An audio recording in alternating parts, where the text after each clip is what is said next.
Oke, halo semuanya. Nama saya Erlina Burhan. Saya guru besar dari Fakultas Kedokteran Universitas Indonesia dan juga spesialis paru di Rumah Sakit Persahabatan. Dan kebetulan banget saya adalah peneliti utama nasional dari vaksin tuberkulosis yang namanya M72 yang saat ini lagi rame-rame dibicarakan. Wah, ini saya harus menerangkan ini ya nggak betul itu nggak jelas banget kalau ada pendapat seperti itu ya karena uji klinis yang kita lakukan ini kan adalah proses riset yang sangat ilmiah ya dan ada tahapan-tahapannya. Tahapan-tahapannya itu sangat dipantau bukan saja oleh negara Indonesia tapi juga oleh dunia karena penelitian ini dilakukan di banyak negara sifatnya global. Jadi sebetulnya beruntung sekali Indonesia bisa ikut terlibat dalam penelitian vaksin TB ini dan kita juga harus ingat ya bahwa vaksin ini banyak manfaatnya untuk berbagai penyakit. Kita ingatkan polio zaman dulu banyak kita temukan anak-anak yang kakinya lumpuh, tapi berkat vaksin saat ini sudah sangat jarang sekali kita menemukan orang-orang yang lumpuh dan kakinya tidak berfungsi. Jadi memang vaksin itu sangat dibutuhkan dan sebetulnya untuk tuberkulosis ada vaksinnya yang tapi udah jadul banget. Itu diciptakan tahun 1920-an. Jadi sudah 100 tahun yang lalu dan vaksin itu sebetulnya berfungsi untuk anak-anak. Nah, bagaimana dengan remaja dan orang dewasa? Belum ada vaksinnya, makanya kami para peneliti Indonesia, periset Indonesia sangat bersemangat untuk bisa ikut terlibat dalam vaksin ini dan mudah-mudahan kalau hasilnya bagus, manfaatnya akan banyak sekali untuk bangsa kita. Apalagi kalian tahu nggak sih Indonesia ini ranking 2 loh di dunia kalau kita melihat jumlah pasien tuberkulosisnya. Jadi kalau di dunia ada 10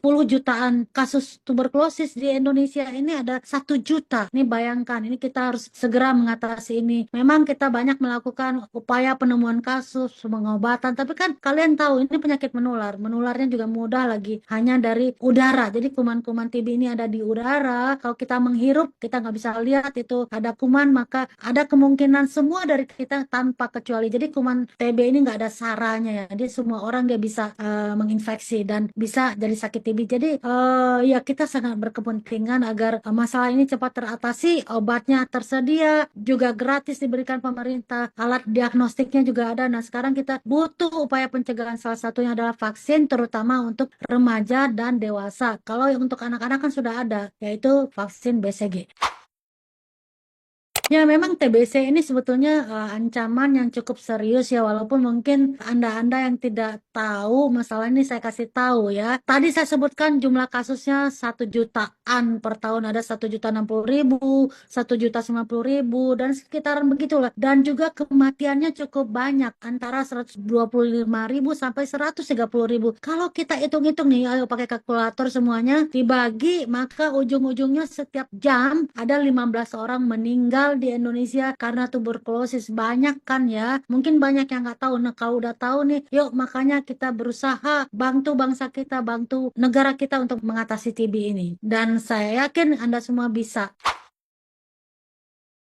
Nah, harus hati-hati nih ya dengan istilah kelinci percobaan. Jadi kalau dalam dunia riset itu sudah ada aturannya, ada tahapan-tahapannya. Khususnya untuk vaksin TB yang sekarang kita bicarakan yang M72 yang kebetulan disponsori oleh Bill and Melinda Gates Foundation, sebetulnya itu pertama kali sudah dimulai ujinya di preklinik, artinya bukan pada manusia, yaitu mulai di laboratorium kita menyebutnya penelitian in vitro, lalu sampai ke penelitian pada hewan. Dilihat efektivitas dan juga keamanannya di hewan. Itu sampai 10 tahun loh diteliti. Dan barulah di tahun 2006 itu terbukti pada hewan itu cukup efektif vaksin ini dan juga aman. Dan dulu yang menginisiasi penelitian ini adalah sebuah perusahaan farmasi namanya GlaxoSmithKline atau GSK. Kemudian setelah lulus di percobaan hewan, maka kemudian harus beranjak ke uji klinis yang dilakukan pada manusia. Dan ini ada lagi tahapannya fase 1, fase 2, fase 3. Dan sebelum meneliti harus ada dulu izin dari komite etik. Nah, ini cukup berat ini melalui berbagai review akhirnya dapat izin dan juga harus ada izin dari otoritas yang berwenang seperti kalau di Indonesia Badan POM, kalau di Amerika itu ada FDA, di Eropa juga ada badannya tersendiri. Jadi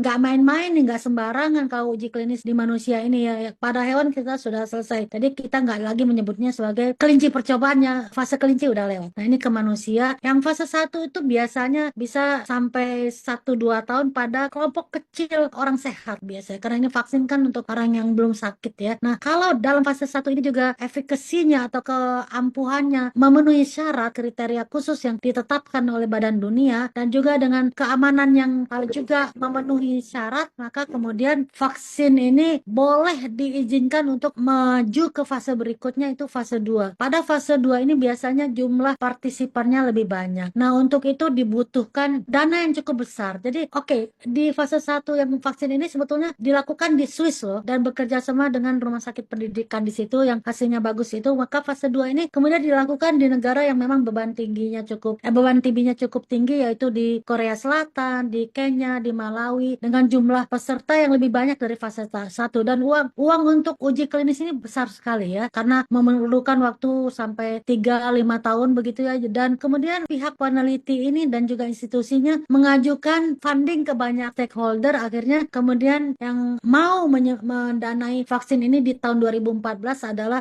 Bill and Melinda Gates Foundation. Jadi itu kira-kira sejarahnya kenapa kemudian Bill and Melinda Gates Foundation mendanai, karena memang mahal sekali dan banyak institut lain yang tidak sanggup untuk membiayai. Nah, pada fase 2 ini juga hasilnya bagus, didapatkan efikasinya lumayan 50% ya, 50% bisa mencegah. Lalu kemudian safety profile atau keamanannya juga bagus, maka kemudian diizinkanlah kembali untuk melanjutkan ke fase 3, uji klinis fase 3 yang jumlahnya banyak. Jadi dibutuhkan 20.000 partisipan, dan ini juga negaranya bertambah, yang tadinya 3 ditambah 2, dan tentu saja harus mewakili benua-benua, dan dicarilah negara-negara yang berasal dari Asia ya, dan cari negara yang banyak kasus TB-nya atau high burden country. Dan para peneliti Indonesia sangat antusias ya, kami sangat antusias karena kami tahu beban kerja kami, beban TB di Indonesia, dan juga tahu bahwa kita membutuhkan vaksin. Ingat ya, waktu COVID dengan adanya vaksin kan dari pandemi jadi endemi. Kami juga mau TB ini tidak lagi jadi endemi, kalau bisa tereliminasi sesuai dengan target dunia begitu ya. Jadi kami sangat bersemangat, dan alhamdulillahnya juga disupport oleh pemerintah, dalam hal ini Badan POM dan juga Kementerian Kesehatan. Akhirnya kemudian Indonesia terpilih tuh, sampai akhirnya tercapai nih 20.000 partisipan di tingkat global.